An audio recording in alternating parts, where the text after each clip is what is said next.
Alors, bonjour tout le monde. Euh, donc, je me présente, moi, c'est Rizal Louf. Je suis software engineer. Je fais beaucoup de développement mobile, spécialement sur Android. Vous pouvez me trouver sur GitHub, sur Medium et bien sûr sur Twitter. Voilà, je pense que globalement, c'est ce qu'il y a à savoir sur moi. Je pense qu'il n'y a pas qu'il y ait plus de choses. Donc, on est là en fait aujourd'hui pour parler de Kotlin Coroutines, c'est le titre de mon talk. Alors déjà, je m'excuse déjà parce que je l'ai un peu préparé à la va-vite parce que j'ai une semaine un peu chargée. Enfin, ces 2 dernières semaines ont été un peu chargées. Donc, j'avais prévu d'aller vraiment en profondeur sur la question, mais soyez pas trop déçus si on se limite juste à gratter un peu la surface. Donc, voilà. Alors, le terme coroutines n'est pas un terme qui appartient à Kotlin. C'est un concept, on va dire plus ou moins nouveau en Kotlin, mais c'est un concept qui existe déjà dans plusieurs autres langages, notamment Python. Ceux qui font du Python connaissent très bien les coroutines.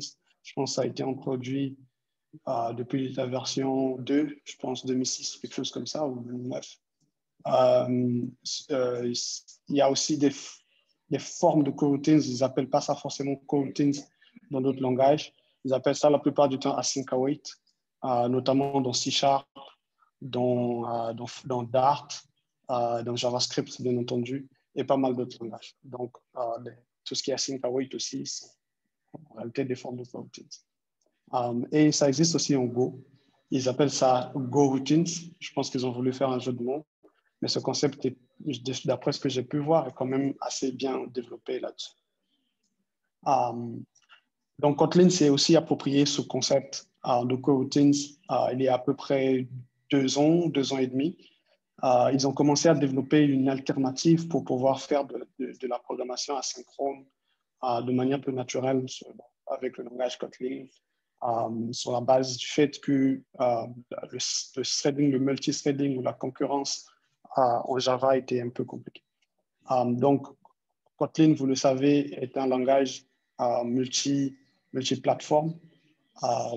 Il a été créé en premier pour être un langage de la JVM.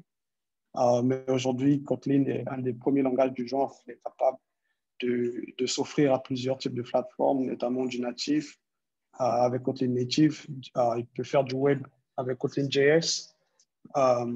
Il peut faire ce qu'on appelle, il peut faire de la JVM, ce que Android utilise.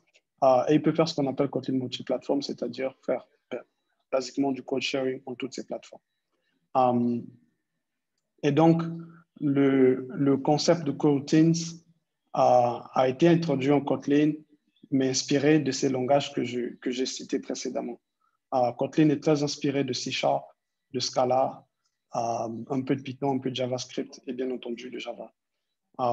Donc, les problématiques qu'on avait en Java, c'était quoi? C'était que la programmation asynchrone, par exemple, en Java, n'est pas du tout simple. Vous le savez certainement. Écrire en code asynchrone en Java, c'est par exemple, je prends les approches classiques, vous devez faire usage des classes thread, runnable et pas mal de choses, looper et handler, pardon, et tout. Sinon, si vous allez sur des alternatives comme RxJava, vous allez créer pas mal d'observables, de subscribers et tout. Et en réalité, quand vous regardez du code asynchrone, tout de suite, vous savez que c'est du code asynchrone. Donc, pour commencer de parler des coroutines, il faut déjà savoir quel problème ils résolvent. La problématique que les coroutines veulent résoudre, c'est déjà de simplifier la programmation asynchrone, parce que la plupart du temps, la programmation asynchrone ne les passe. Aussi, les coroutines vont nous permettre d'écrire un code asynchrone qui ressemble à du code synchrone. Et c'est ça qui est en réalité le game changer pour Kotlin avec ce nouveau concept. Alors, à quoi ça ressemble? Un code synchrone qui ressemble à du code asynchrone. Déjà, il faut qu'on sache à quoi ressemble un code synchrone. Un code synchrone, c'est le code le plus naturel au monde. C'est le code classique, c'est-à-dire une exécution des instructions les unes à la suite des autres. Donc, si j'ai un if, j'exécute le if. Ensuite, si j'ai une assignation de variable, je l'exécute et ainsi de suite. Donc, par exemple, sur cette petite fonction, donc je vous demande d'essayer un peu de capturer un peu visuellement cette fonction parce qu'on va en reparler tout le long du talk. Donc, on a cette fonction qui s'appelle load data, qui exécute une autre fonction qui s'appelle network request et attend le résultat de cette fonction pour la mettre, enfin, récupère le résultat de cette fonction pour la mettre dans la variable data et ensuite va l'afficher avec la fonction show en passant data en paramètre.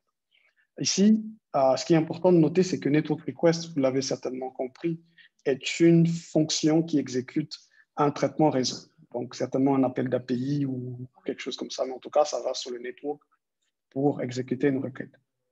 Donc, vous le savez certainement qu'une exécution d'un appel réseau s'exécute, c'est quelque chose qui s'exécute sur la carte réseau. Donc, c'est un traitement qui peut être lent, dépendamment de la qualité de votre connexion Internet, du temps de réponse et tout. C'est le genre de traitements qui sont considérés comme des traitements lents et lourds. Donc, confier ce genre de traitement à un processeur peut être assez problématique, si vous voulez.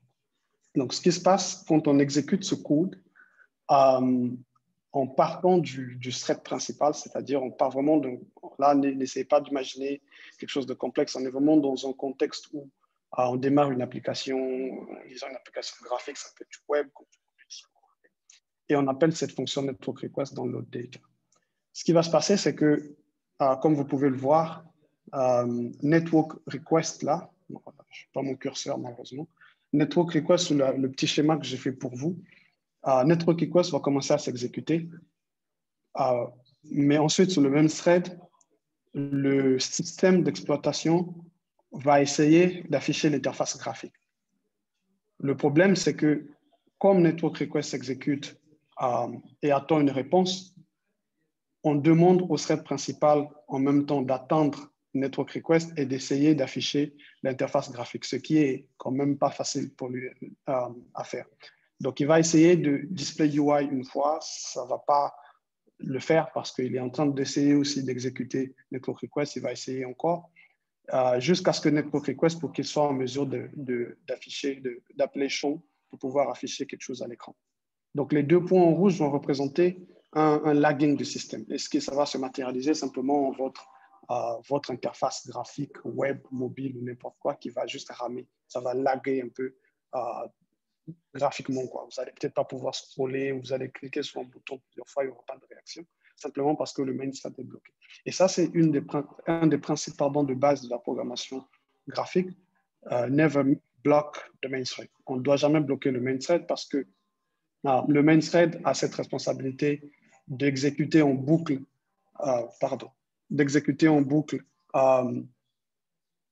l'interface graphique, d'afficher ce qui doit être affiché sur l'interface graphique et de le faire en boucle. Et donc, on ne doit pas confier au main thread plus de travail que nécessaire parce qu'il exécute cette boucle dans un thread qui s'appelle le main thread et cette boucle s'appelle la main loop. Donc, sur un certain nombre de time frames, le système d'exploitation va essayer de render le screen, d'afficher à nouveau les pixels à l'écran. Et donc, si vous lui confiez plus de travail à faire, il va juste rester bloqué. Et c'est pour ça que ce code ici, synchrone, n'est pas idéal pour afficher quelque chose à l'écran et en même temps exécuter une requête en background. Donc, ce qu'on fait, la solution la plus naturelle que tous les développeurs connaissent, c'est de créer un callback. Et ça, tout le monde sait le faire. Python n'est pas très doué pour callback, mais JavaScript est très bon pour callback. Donc, on va créer un callback. On va dire, OK, quand on appelle network request, cette fois, le traitement show data, on ne va pas l'exécuter ensuite, mais plutôt on va le différer. On va le passer à network request sous forme de callback, dans un callback. Et quand network request aura fini, il va exécuter show data. Et ça, comme vous pouvez voir la petite flèche en bleu, on fait quand on démarre network request, network request, en réalité, ici, avec le callback, va être exécuté dans un thread à part et va partir avec le callback. Et donc, le main thread qui est là-bas en gris, là, va continuer à exécuter son display UI proprement. Là, il est en blanc, ça veut dire qu'il arrive à le faire, il affiche l'écran correctement, donc vous pouvez swiper, scroller sur votre interface graphique, tout marche. Et quand network request est fini, on fait un show. À partir de ce moment-là, on affiche ce que network request a renvoyé. Et ça marche très bien. Sauf qu'il y a un problème avec les callbacks. Le problème avec les callbacks, c'est ce qu'on appelle un callback hell. Et vous le connaissez tous certainement.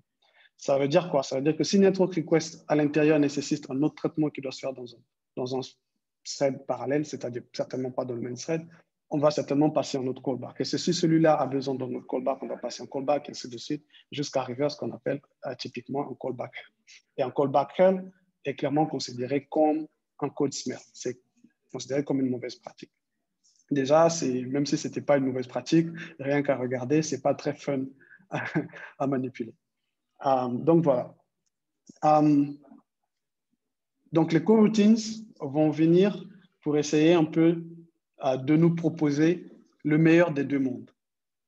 L'idée, c'est de continuer à écrire le code du bloc synchronous, qui était plutôt joli et simple, mais derrière d'avoir le comportement de callback.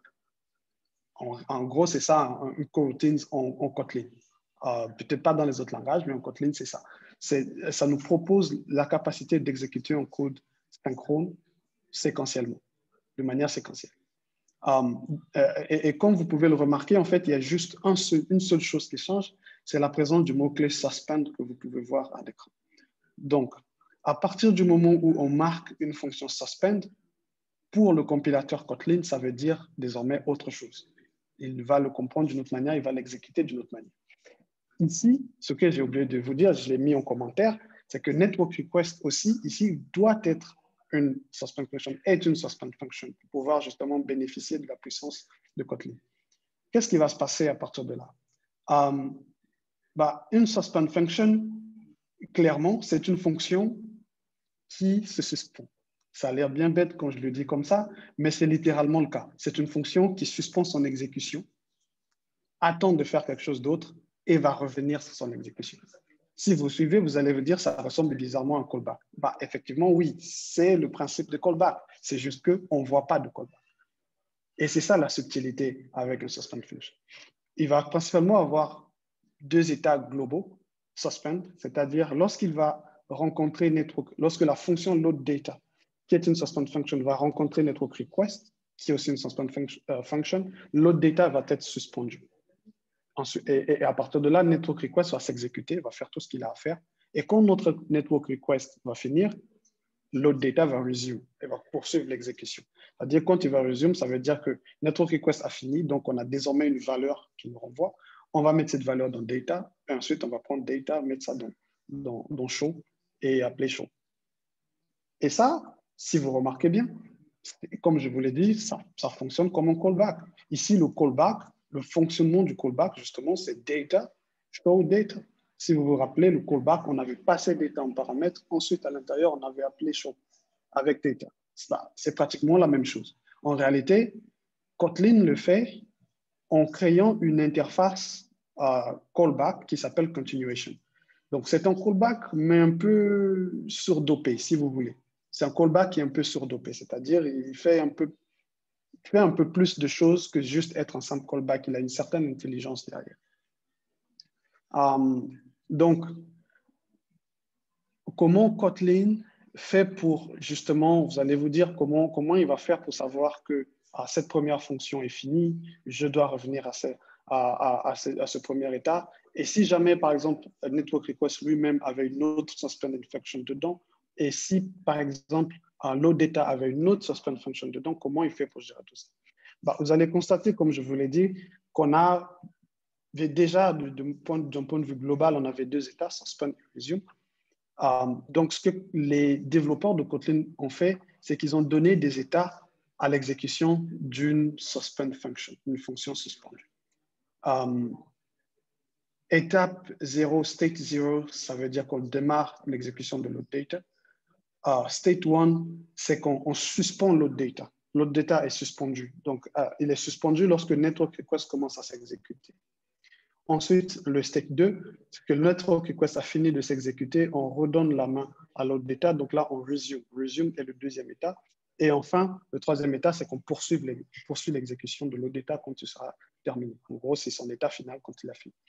Donc, ce système d'état, ce système de gestion d'état, en fait, les développeurs de Kotlin ont choisi de baser sur un state machine avec des états bien particuliers pour justement manager un peu l'état interne d'une suspend function avec justement à l'aide de cette continuation callback class interface.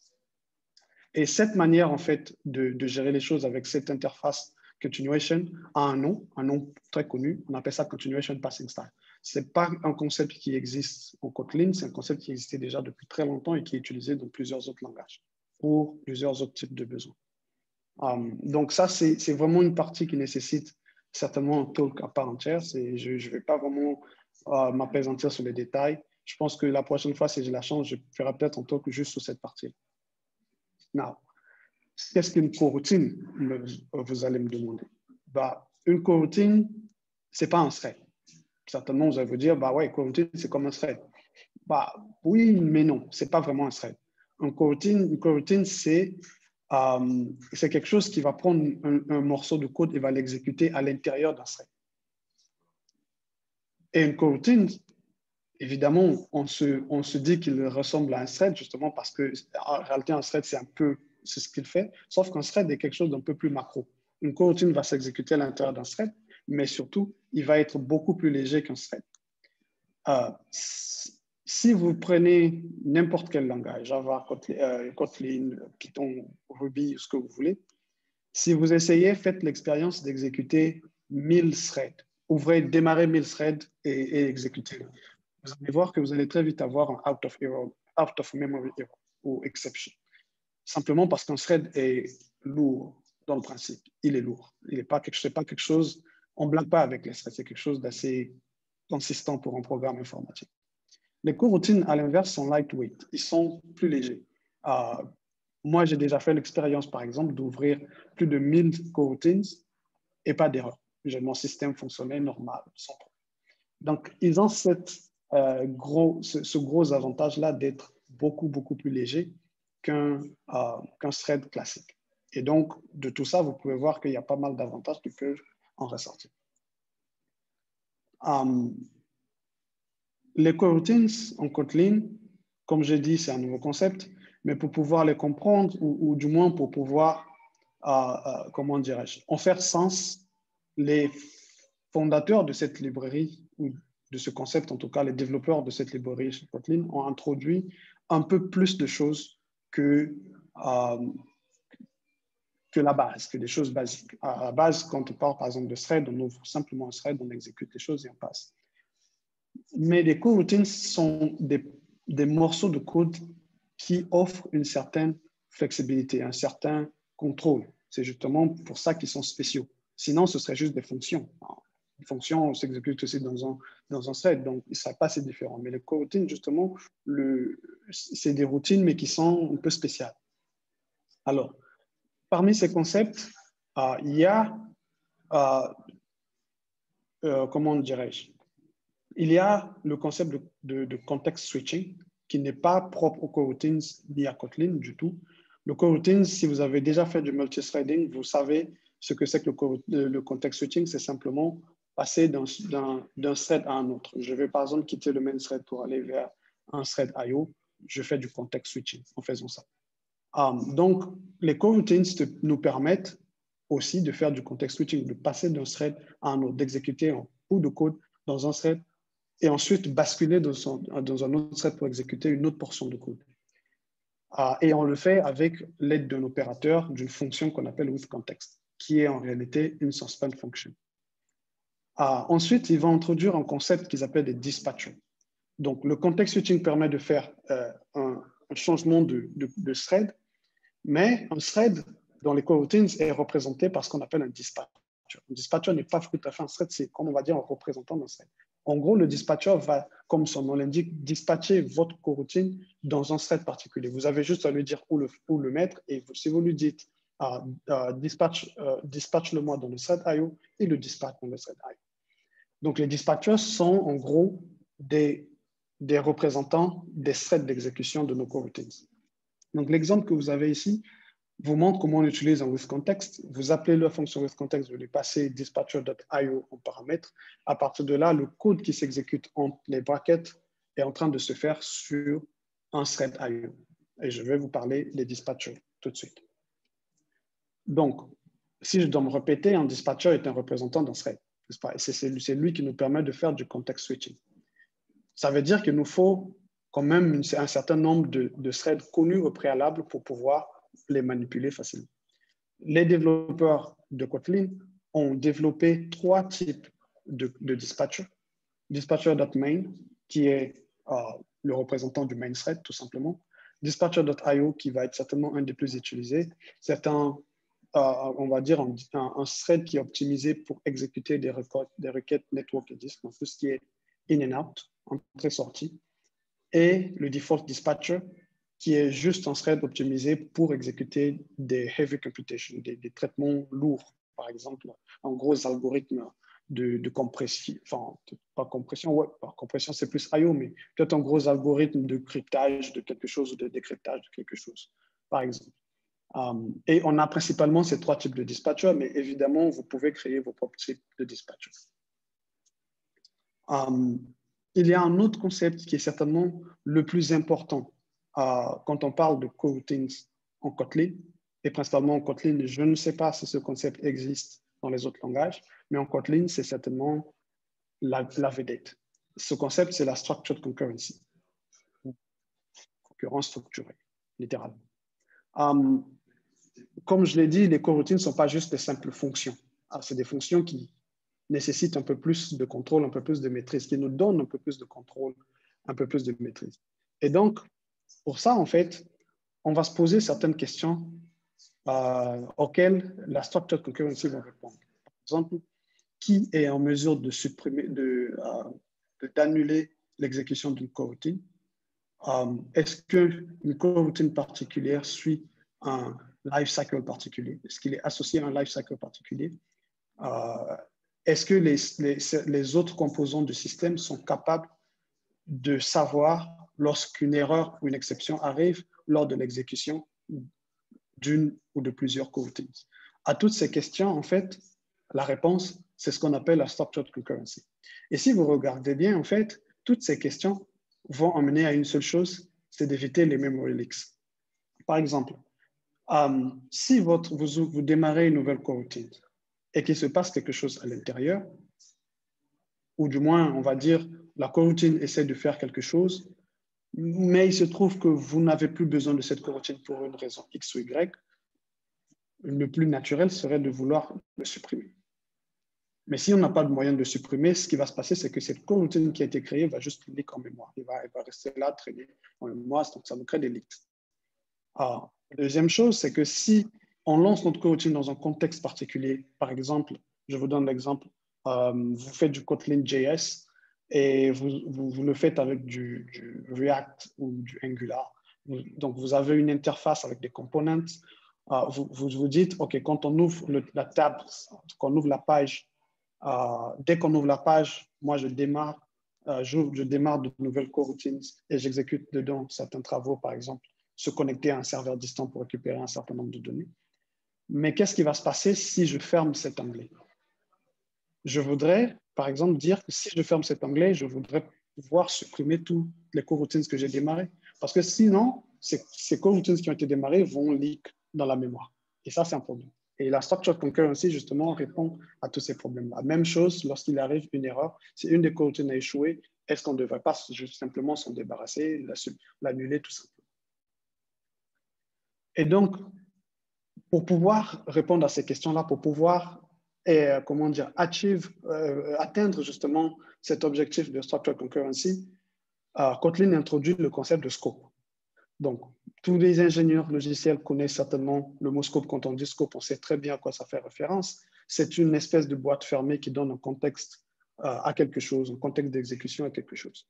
Scope, dans le cas des coroutines, c'est la même chose. Un scope va simplement être une espèce de boîte dans laquelle vont être créées des coroutines et exécutées, et dans laquelle on va avoir un certain contrôle. Donc, ce qui va se passer, c'est qu'un scope va nous permettre de pouvoir suivre nos coroutines, toutes les coroutines qui sont créées à l'intérieur, va nous donner la capacité de les annuler, pas supprimer, annuler, et aussi va être informé lorsqu'une erreur arrive. Lorsqu'une des coroutines a échoué, le scope est informé. Et ça répond justement aux 3 questions précédentes qu'on se posait qu'on se posait lorsqu'on a pensé à la structure concurrency. Donc, vous vous rappelez certainement de load data, la fameuse fonction du début. Load data, on l'a annoté avec le mot-clé suspend, qui fait de lui une fonction assez spéciale. Mais le problème, en fait, c'est que si vous appelez load data dans une fonction classique, vous allez avoir un problème. Pourquoi? Parce qu'une suspend function ne peut être appelée qu'à l'intérieur d'une autre suspend function ou à l'intérieur d'une coroutine. Il n'y a que dans ces deux cas qu'une suspend function peut s'exécuter. D'accord? Donc, ici, on va décider, plutôt que de rendre en button click une suspend function qui pourrait créer une autre suspend function et un genre de callback, un genre de suspend help, on va plutôt créer une coroutine. D'accord? Mais le problème, l'opérateur launch ici, on va en parler après, mais l'opérateur launch ici est un des opérateurs qui permet de créer une coroutine, une nouvelle coroutine. Mais si vous faites ce launch, vous allez avoir une erreur de compilation. Pourquoi? Simplement parce que Kotlin veut forcer le structured concurrency. Ce concept n'a pas été introduit pour qu'on décide ou pas de l'utiliser. Ce concept a été introduit pour forcer les choses.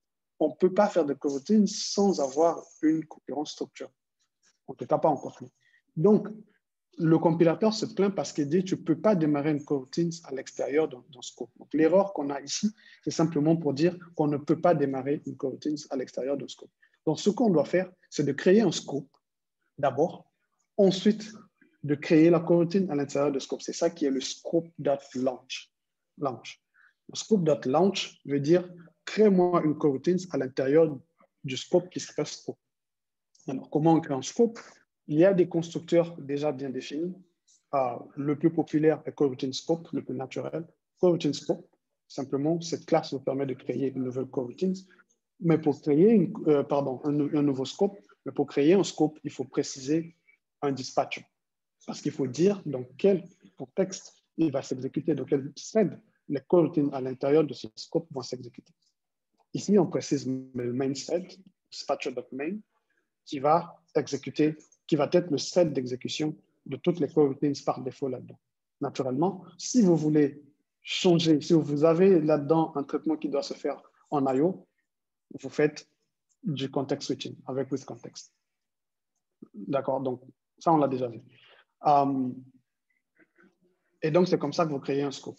Maintenant, ce qui se passe, c'est qu'à partir du moment où le concept de scope est introduit, pour pouvoir justement répondre à ce besoin de structuration, tout de suite, on a une forme d'organisation qui s'impose, une forme de hiérarchie qui s'impose.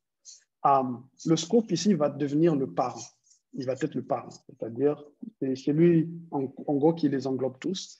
Et toutes les coroutines qui se créent à l'intérieur de coroutine scope sont des child, c'est des enfants du scope, tout naturellement. Et aussi, ce qui va se passer, c'est quoi? C'est que lorsque load data va jeter une exception, cette exception va remonter au scope. Le scope va en être informé et décidera à partir de ce moment-là quoi faire. Les exceptions sont très importantes quand on parle de coroutines. C'est extrêmement important. Les erreurs en software engineering ne sont pas faites pour qu'elles soient négligées, elles sont faites pour qu'on les gère. Donc, les développeurs de Kotlin ont pensé aussi à ça. Ils se sont dit, lorsque des erreurs arrivent, il faut qu'on donne aux gens la flexibilité de les gérer proprement. Donc, l'annulation est aussi un concept important qui est certainement de très près lié aux erreurs. Lorsque une erreur arrive, on va certainement vouloir supprimer la coroutine, par exemple. L'annulation, ou peut-être pas pour une erreur, mais pour une raison X ou Y, on va vouloir supprimer. Par exemple, dans l'exemple que je vous ai donné, si j'ouvre une page web et que je ferme l'onglet tout de suite, j'aimerais pouvoir annuler moi-même toutes les coroutines que j'ai créées. Donc, les scopes vont nous donner un contexte d'annulation. Si j'annule un scope, toutes les coroutines créées à l'intérieur s'annulent, elles stoppent, elles vont toutes arrêter de tourner, elles s'annulent.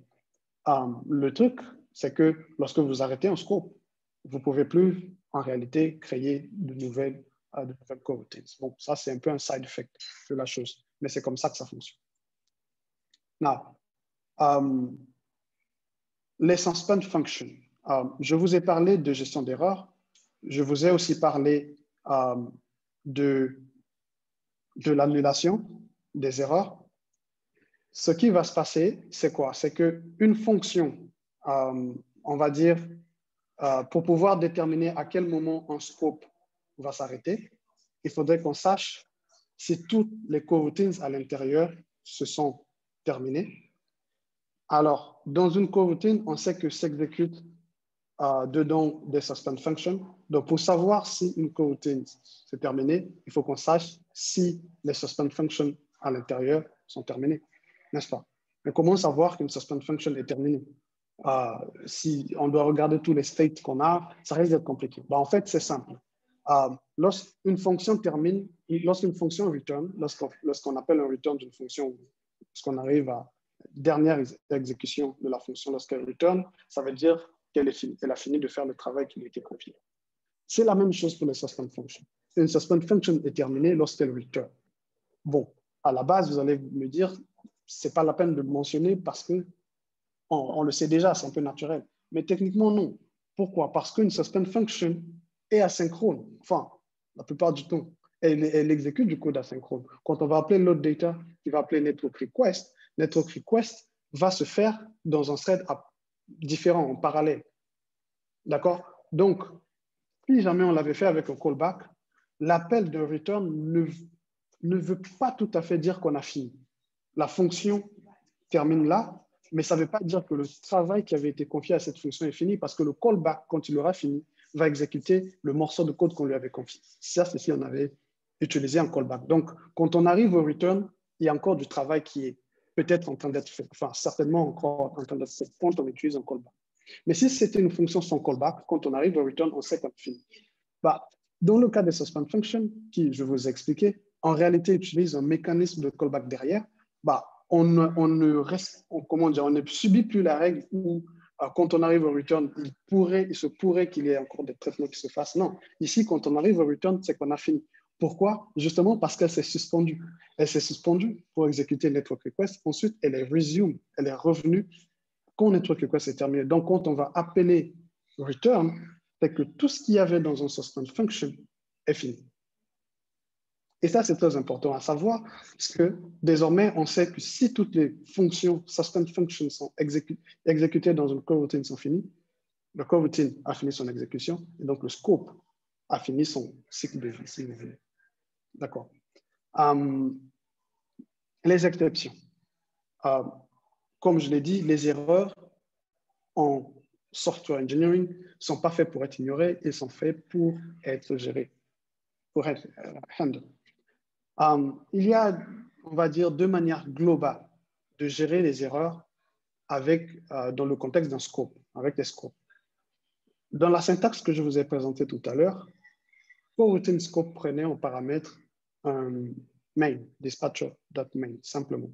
Ici, vous allez remarquer en jaune que j'ai rajouté plus job. Donc, un job est ici l'élément qui nous permet, si vous voulez, de gérer les erreurs, qui indique comment la gestion des erreurs va se faire. Ne me demandez pas pourquoi le nom job, je ne sais pas, ils ont choisi le nom job pour faire allusion à une gestion des erreurs, mais c'est plutôt pour indiquer comment l'exécution, du moins la gestion des erreurs se fait. Job peut être très déplacé et peut prêter à confusion, mais c'est à ça qu'on peut que ça fait référence à partir du moment où vous le rajoutez. Si vous rajoutez job simplement, ce qui va se passer, c'est que lorsqu'une coroutine va échouer, par exemple, load data échoue, l'erreur va remonter au scope. Le scope va recevoir cette information et systématiquement va annuler toutes les coroutines qui étaient créées à l'intérieur. Ce processus, ou du moins ce principe, peut avoir ses avantages et ses inconvénients. Il y a des cas où ça peut être utile, dans certains cas non. Dans le cas où ce n'est pas utile, on n'utilise pas job, on utilise supervisor job, celui qui en supervisor job. Supervisor job va faire un peu le contraire de job. Lorsqu'une erreur arrive à load data, par exemple, l'information va remonter vers le scope, mais rien ne va se passer. C'est-à-dire l'erreur d'une coroutine ne va pas impacter les autres coroutines. Et donc, évidemment, dans beaucoup de cas, ce cas va être très utile. Si j'ai lancé 3 coroutines différents, qui exécutent des traitements différents, qui n'ont rien à voir les uns avec les autres, bah, je n'ai pas besoin de les annuler si l'un d'eux échoue. Dans certains cas, je peux avoir besoin de les annuler si le premier, par exemple, échoue. Donc, supervise job me donne justement cette capacité d'appliquer une certaine gestion des exceptions dans un scope. Je vous ai introduit rapidement l'opérateur launch et je vous ai dit que c'était un opérateur qui nous permettait de créer une coroutine. Jusque-là, je ne me suis pas étalé sur le sujet de comment on crée une coroutine. J'ai parlé des suspend functions, j'ai parlé des scopes et tout, mais je ne vous ai pas encore réellement montré comment on crée une coroutine. Les coroutines en Kotlin se créent avec deux opérateurs, launch et async. Ces opérateurs sont ce qu'on appelle des coroutine builders. Ce sont des constructeurs de coroutines. Attention, ce ne sont pas des coroutines, ce sont des constructeurs de coroutines. Chacun d'eux a ses particularités, bien entendu. Dans les autres langages, on connaît la plupart du temps async. En JavaScript, je sais qu'on connaît très bien async await. Je ne sais pas si le concept de launch existe là-bas, mais vous allez voir et vous allez me dire. Alors, le launch est ce qu'on appelle un fire and forget. Donc, je crée une nouvelle coroutine, je l'exécute et c'est tout, c'est mort. Il n'y a plus rien. J'exécute ma coroutine, elle fait le travail qu'elle doit faire et c'est tout. J'ai ça en launch. Donc, scope.launch, je précise le dispatcher, je dis upload file, il upload le fichier, and that's it. On a fini avec. Par contre, async va faire ce que la plupart des devs connaissent. Il va exécuter, il va, comment dire, prendre un contexte d'exécution et va attendre qu'on appelle await. Async va toujours de pair avec await. On ne peut pas faire un async sans appeler await. Donc, quand on appelle await, c'est là qu'on va récupérer la valeur de retour. Parce que justement, le launch est un fire and forget, alors que le await renvoie une valeur. Le await renvoie une valeur. Donc, il va s'exécuter, mais surtout, il va renvoyer une valeur. Et c'est cette valeur qui nous intéresse. Et c'est ça qu'on va obtenir en faisant await. Le async, quand il s'exécute, la valeur de retour n'est pas renvoyée de manière brute. Elle est encapsulée dans un objet de type deferred, un objet qu'on appelle deferred, ce que j'ai écrit juste à droite. Donc, deferred est exactement l'équivalent de promise en JavaScript ou future en Dart ou en Java. C'est la même chose, c'est littéralement la même chose, il n'y a pas de différence. C'est juste que les développeurs de Kotlin, de la librairie coroutines, ne voulaient pas utiliser encore une fois les mots promise ou future. Ils ont décidé d'utiliser le mot deferred, mais c'est exactement la même chose. Donc, le résultat d'un async va être encapsulé dans un deferred, et donc dans deferred, on peut appeler la fonction await pour pouvoir récupérer le résultat. Et c'est seulement à ce moment-là que le vrai traitement se fait. Voilà. Donc, launch et async sont très similaires à quelques exceptions près. Les deux créent une nouvelle coroutine. Le premier est un fire and forget, exécute et oublie. Le deuxième renvoie une valeur qu'on récupère grâce à await. Par contre, ils utilisent tous les deux en dispatcher. Ils ont besoin tous les deux de dispatcher comme contexte d'exécution. Ils s'exécutent forcément dans un scope et jamais à l'extérieur d'un scope pour justement obliger la structured concurrency. Ce ne sont pas des suspend functions. Si vous vous rappelez, quand je vous ai parlé de la fonction with context, je vous ai précisé que with context, qui permet le context switching, était une suspend function. Mais ce n'est pas le cas des opérateurs launch et async. C'est des fonctions normales. C'est juste que ce qu'elles vont faire derrière, c'est de créer des coroutines pour pouvoir exécuter à l'intérieur des suspend functions. Et l'autre différence, la deuxième différence qu'ils ont, c'est que le premier gère les exceptions de manière, on va dire, systématique. Si l'autre data échoue, l'erreur qu'il y avait dans l'autre data va être tout de suite balancée. Donc, s'il y a une erreur, par exemple, dans network request, il va être renvoyé à l'autre data et l'autre data va dire il s'est passé une erreur. Ça veut dire quoi? Ça veut dire que si vous devez catcher cette erreur, vous le catchez à l'intérieur du launch. Par contre, async, lui, il va garder l'erreur jusqu'à ce qu'on appelle await, parce que c'est l'await qui détermine tout. Sinon, await n'existerait pas, bien entendu. C'est l'await qui détermine tout. Donc, l'erreur va être jetée quand on appelle await. Et donc, si vous voulez catcher cette erreur, ce ne sera pas dans le async, ce sera à l'extérieur, au niveau du await. C'est l'await qu'il faut try and catch ou 3x7. Et voilà. Et le dernier concept sur les coroutines qui est plutôt négligé, mais quand même très important, peut-être un peu moins utilisé, c'est ce qu'on appelle la cooperation on cancellation. Simplement pour dire que lorsque je veux supprimer, on parle beaucoup de suppression de coroutines ou d'annulation de coroutines, mais on ne peut pas juste annuler une coroutine comme ça. Il faut coopérer. Justement, le coroutines, certaines personnes assimilent ça à cooperation. Cooperation routines. Enfin, je ne sais pas si c'est vraiment vrai, mais bon, certaines personnes l'assimilent à ça. Donc, la coopération est importante. Si vous avez remarqué jusque-là, on ne décide pas juste de supprimer, d'annuler ou de faire ceci. Il y a quand même un certain ordre dans les choses. L'annulation est coopérative dans le concept de coroutine pour Kotlin. Si vous prenez ce morceau de code, par exemple, où on crée une coroutine avec launch, on précise le dispatcher IO, on a une boucle for qui ouvre des fichiers encryptés. On ne sait pas quelle est la taille de files. Ça peut être 10 fichiers, 20, 300, 500 fichiers encryptés qu'il faut ouvrir, c'est-à-dire les décrypter va être certainement un traitement assez lourd. D'accord? Donc, ça peut prendre du temps. Ce qui va se passer, c'est qu'il va le faire. Déjà, les coroutines sont très rapides, du fait de leur légèreté. Il va essayer de le faire, mais là, il va le faire plusieurs fois. Mais le traitement qu'il essaie de faire pour chacun d'eux est quand même assez costaud.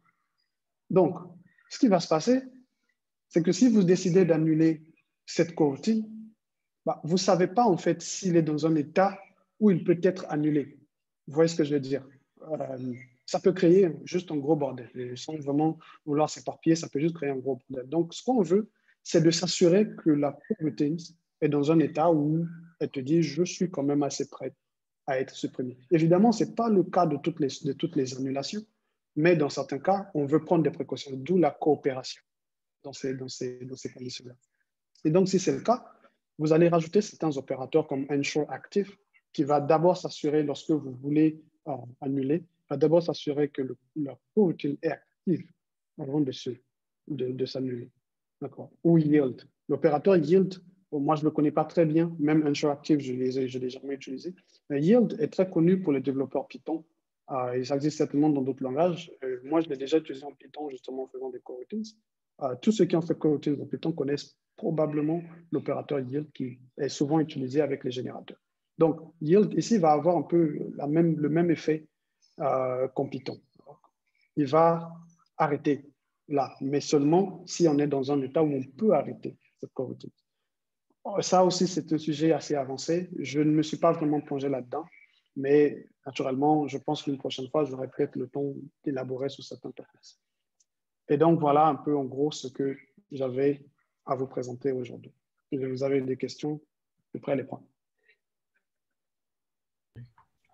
OK, merci Rigel pour la qualité de la présentation. Vraiment, ça a été vraiment simple et clair. Donc, je pense qu'il y a certains aspects qu'on a eu à appréhender sur ça. Donc, s'il y a des questions, vous pouvez les mettre sur le chat. Comme ça, je vais les passer à Rigel.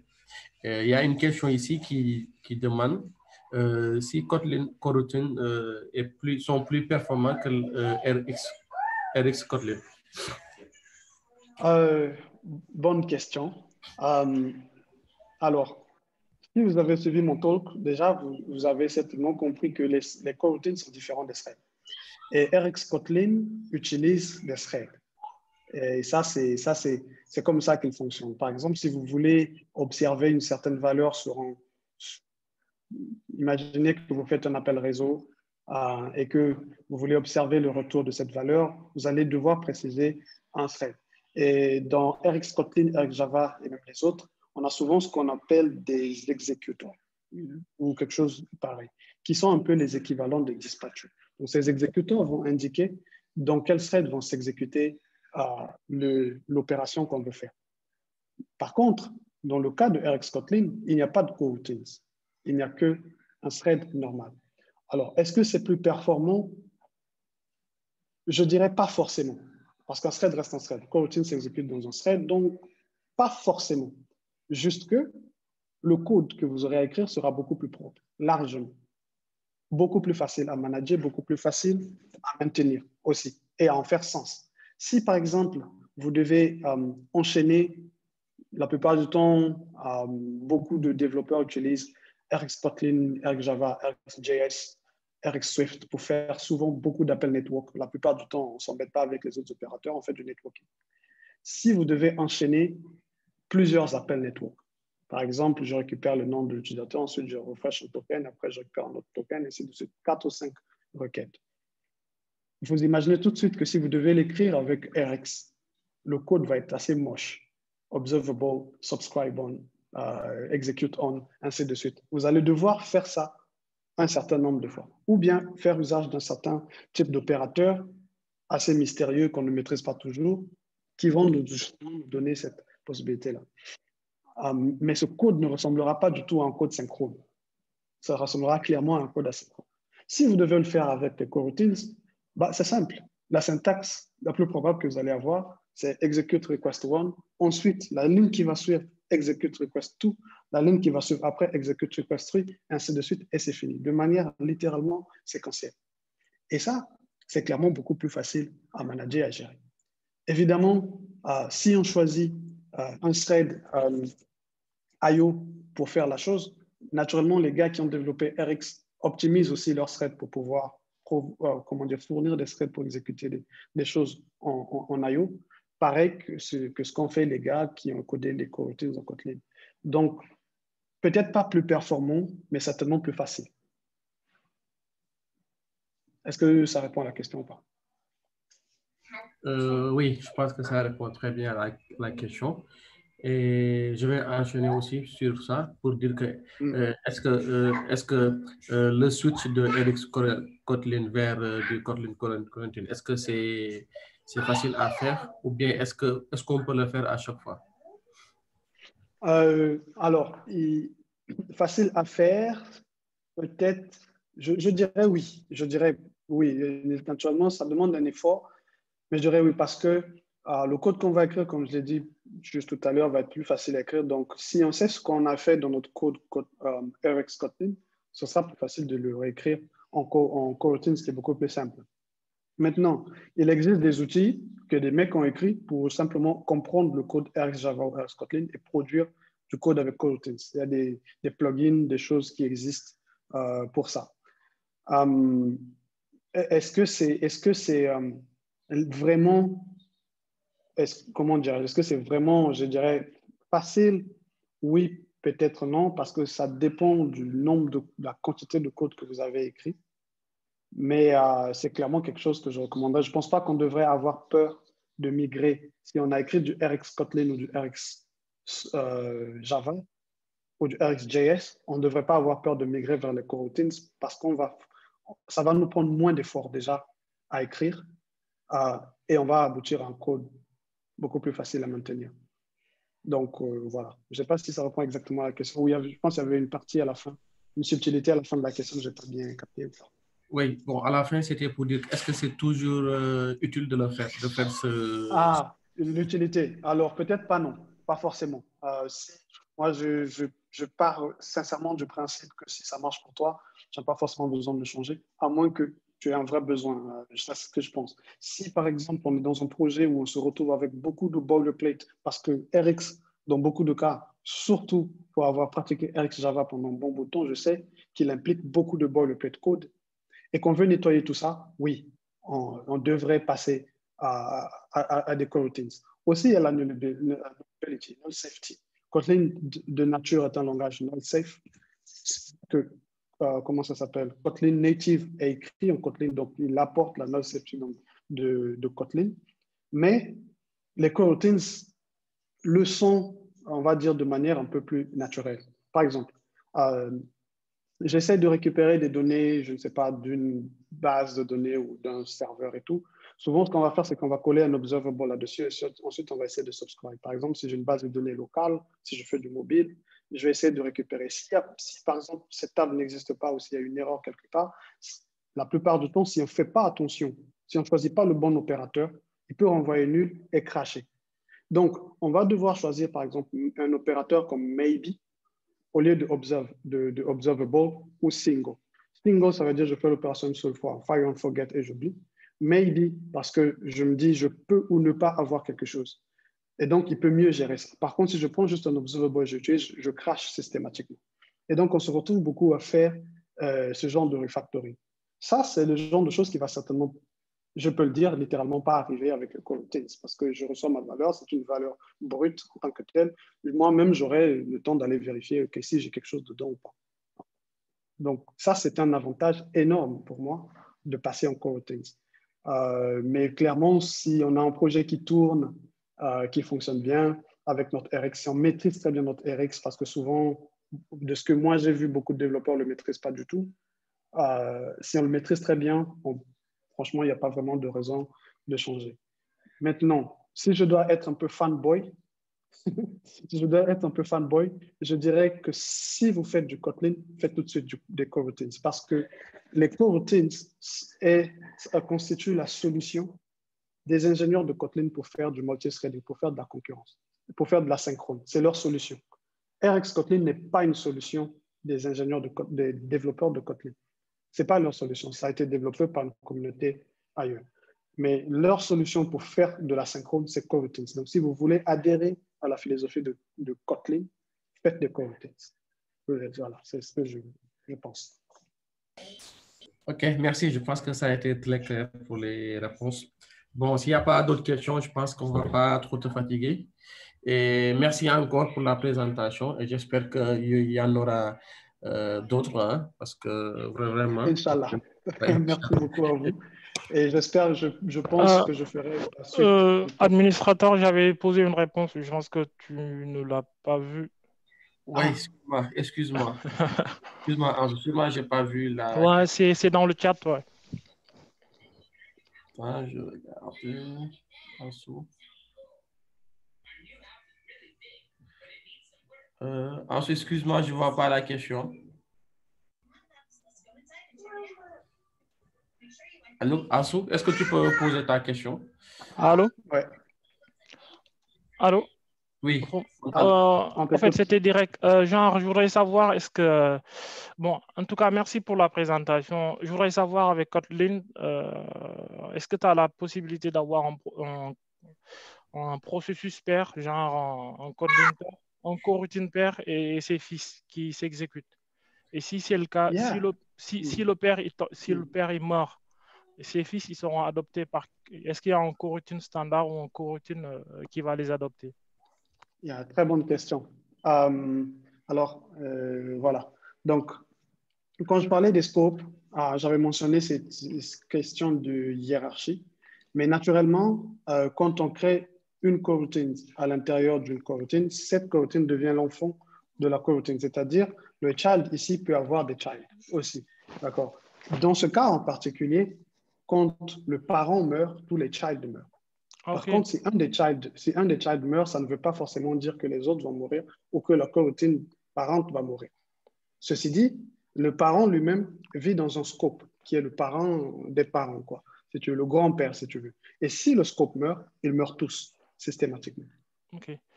Et voilà. Ma deuxième question, c'est que ces notions de coroutine, est-ce qu'il y a un domaine où c'est beaucoup plus efficace à utiliser, genre dans le processing, dans le traitement de fichiers ou dans la vidéo? Est-ce qu'il y a un domaine spécifique où les coroutines, ils présentent un avantage intéressant, quoi?